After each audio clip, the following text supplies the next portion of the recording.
la notion du partage. Durant toute mon enfance et mon adolescence, j'ai dû assumer le fait d'être l'intello de service. Je ne pouvais qu'accepter ce statut d'enfant spécial, capable de s'émerveiller d'un fait banal, capable d'offrir spontanément son argent de poche à un pauvre mendiant. Bref, j'ai toujours été à contre-courant des autres jeunes. J'étais le rêveur idéaliste qui assumait sa solitude. Les années ont passé et à ce jour, nombre de personnes se questionnent encore sur mon envie d'aider, de partager et de faire découvrir ce que je sais. Aujourd'hui, avec le recul de l'âge et l'expérience de la vie, j'ai compris que le partage n'est qu'un aspect minime, qu'une facette de l'éveil spirituel. Chacun d'entre nous avance à son rythme et nous nous devons d'aider celle ou celui qui nous suit sur le chemin escarpé de la découverte de soi. Au hasard de mes lectures et de mes recherches, je suis tombé sur un e-book qui résume un livre de Lise Morin. Ce dernier s'intitule « Cultivez votre jardin intérieur ». Il m'a inspiré ce conte des temps modernes, ce conte vidéo que je vous livre aujourd'hui.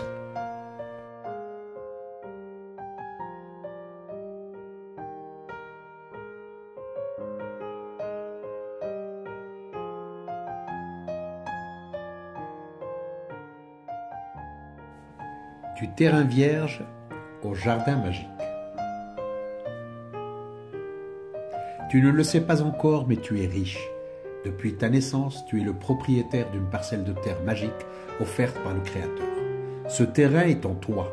Bébé, enfant, adolescent et parfois même adulte, tu as autorisé tes proches, tes relations, la société à y planter des graines et à les faire pousser pour toi. Aujourd'hui, tu as le choix de le laisser tel quel ou de le modifier afin qu'il corresponde à tes aspirations. Quelle que soit ta décision, il faudra accepter l'idée que durant toutes ces années, de mauvaises herbes on peut y pousser. Ces semences involontaires ont germé et parfois asséché le terrain. Elles ont donné les chardons et les orties de la peur, de l'angoisse, du manque de confiance en soi. Certaines se sont calcifiées, amalgamées et ont donné naissance à de solides amas semblables à des cailloux. Il ne tient qu'à toi aujourd'hui d'accepter la situation ou d'opter pour le changement. Accepter que ton jardin soit abandonné et à l'état sauvage ou le reprendre en main pour l'embellir en arrachant les herbes folles pour les remplacer par des roses lumineuses et des fleurs odorantes qui illumineront ton chemin et ta destinée. Tu l'auras compris, ce jardin magique, c'est ton subconscient. La magie de ce jardin, c'est qu'il ne s'arrête jamais de travailler. Il fait croître tout ce que l'on y sème, bonne ou mauvaise graine. Si tu y sèmes la confiance en toi, la réussite, l'amour et la compassion, il les fera germer et prospérer.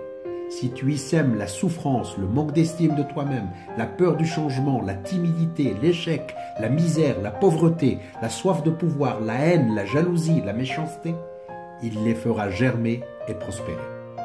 Au départ, ce cadeau divin nous a été offert empreint d'innocence et de pureté.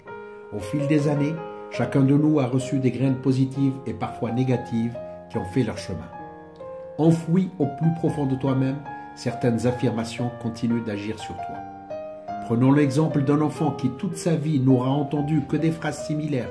Tu n'es qu'un bon à rien, tu n'es qu'un âne qui ne comprend rien, tu ne réussiras jamais dans la vie. Ces graines négatives pousseront et donneront les orties et les chardons.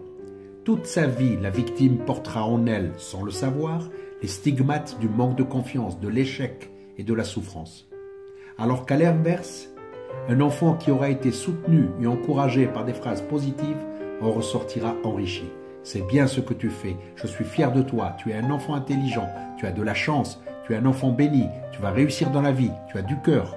Cet enfant n'aura d'autre choix que de réussir dans la vie en sachant qu'il est né sous une bonne étoile. Il puisera sa force dans la confiance qu'il aura de son destin.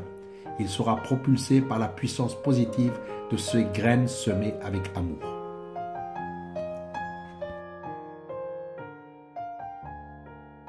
Aujourd'hui, il est temps de jardiner.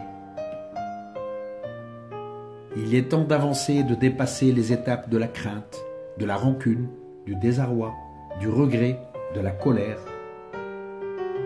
Redeviens l'architecte paysagiste de ton jardin.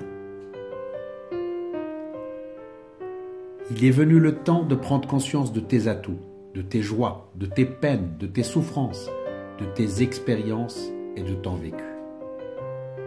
Il est venu le temps d'arracher les chardons, les orties, les herbes sauvages. Il est venu le temps de redonner vie aux plantes étouffées par les mauvaises herbes et de replanter les belles fleurs qui te conviennent. Imagine-toi arrachant les orties, les chardons de la peur, de l'échec, de la souffrance, de la misère, de l'angoisse, du manque de confiance.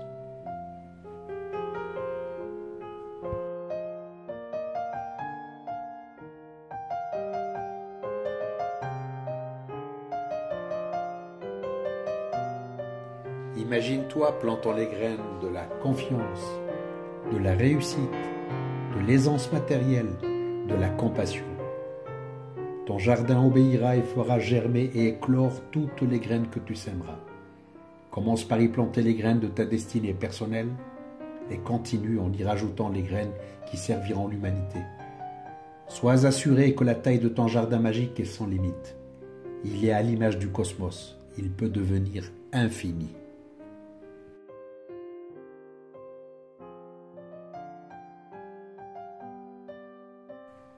Que faire des gros cailloux?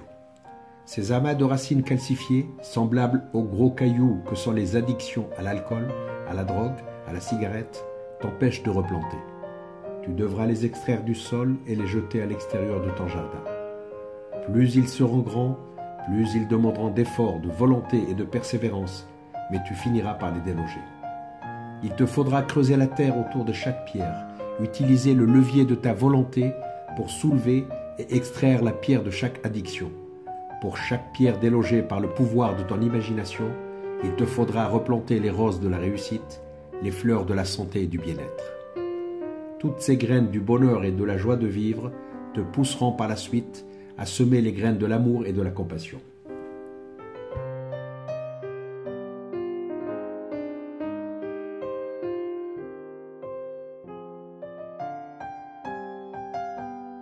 Mise en pratique. À toi qui lis cette allégorie, je te souhaite de modifier ton jardin et de le rendre fabuleux. Chaque fleur plantée parfumera ta destinée et probablement qu'elle pollinisera le jardin de l'humanité. Que la lumière t'accompagne et éclaire les voies de ta destinée. Prends conscience de tes qualités, de tes défauts, de tes faiblesses, de tes blocages, de tes peurs irrationnelles, de tes émotions incontrôlables, de tes addictions. Établis une liste écrite de ces mauvaises herbes, de ces orties, de ces cailloux parsemant ton jardin. Chaque jour, imagine-toi en train d'arracher une par une chaque mauvaise herbe cataloguée. Fais-le autant de fois et autant de jours qu'il sera nécessaire en t'attaquant à une plante à la fois. Les mauvaises herbes ont la vie dure, alors arrache, arrache, arrache jusqu'à la dernière racine. Pour les cailloux, cercle-la avec une bêche autour de la pierre, soulève-la avec le levier de ta volonté et jette-la au loin. Grâce au pouvoir de ton imagination et de ta visualisation, je suis convaincu que tu arriveras à extraire toutes les mauvaises herbes, les orties et les pierres qui bloquent ton jardin. Laisse le temps à chaque semence de germer. Dans ce jardin magique, 3 x 7, soit 21 jours, sont nécessaires à la germination et à l'éclosion d'une fleur.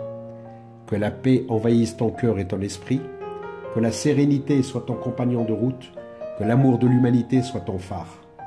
Abdelaziz de Ramchi. N'hésite pas à partager gratuitement cette vidéo telle que je l'ai conçue sans la modifier. Mon plus beau salaire sera ta réussite. Chaque semence demande une terre nettoyée et le temps nécessaire à sa floraison. Ce n'est pas en tirant sur la tige d'une plante qu'on la fera pousser, alors sois patient, endurant et convaincu de ta réussite.